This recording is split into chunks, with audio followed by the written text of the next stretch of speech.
அடுக்கு தும்மல் அல்லது தொடர் தும்மல், அலர்ஜிக் ஸ்னீசிங், இது பொதுவாக இந்த பிரச்சனை உள்ளவர்களை மிகவும் அதிகமாக பாதிக்கின்ற ஒரு நோயாக காணப்படுகின்றது.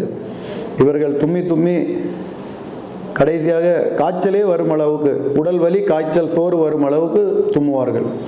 இது dust allergy, sinusitis, nasal polyps, தொண்டையில் சதை வளருதல் போன்ற பல காரணங்களினால் இந்த அலர்ஜிக் ஸ்னீசிங் காணப்படுகின்றது.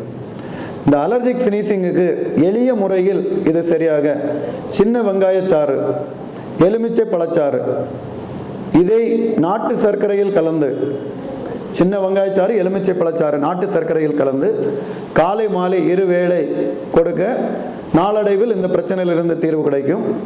இனி சுக்கு, மிளகு, திப்பிலி, திரிகடுகு பொடியை தேனில் கலந்து கொடுக்க அடுக்கு தும்மலிலிருந்து நல்ல நிவாரணம் கிடைக்கும்.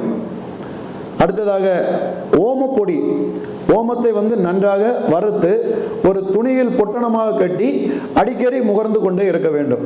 இவ்வாறு முகரும் பொழுது அந்த அடுக்கு தும்மலிலிருந்து விடுபடலாம். இனி சுக்கு, வெற்றிலைச்சாறு, மிளகு, இதை நல்லெண்ணெயில் காய்த்து தலைக்கு குளித்து வர வேண்டும். இவ்வாறு பண்ணும் பொழுது அந்த அலர்ஜிக் ஸ்னீசிங், அடுக்கு தும்மலிலிருந்து நல்ல நிவாரணம் பெறலாம்.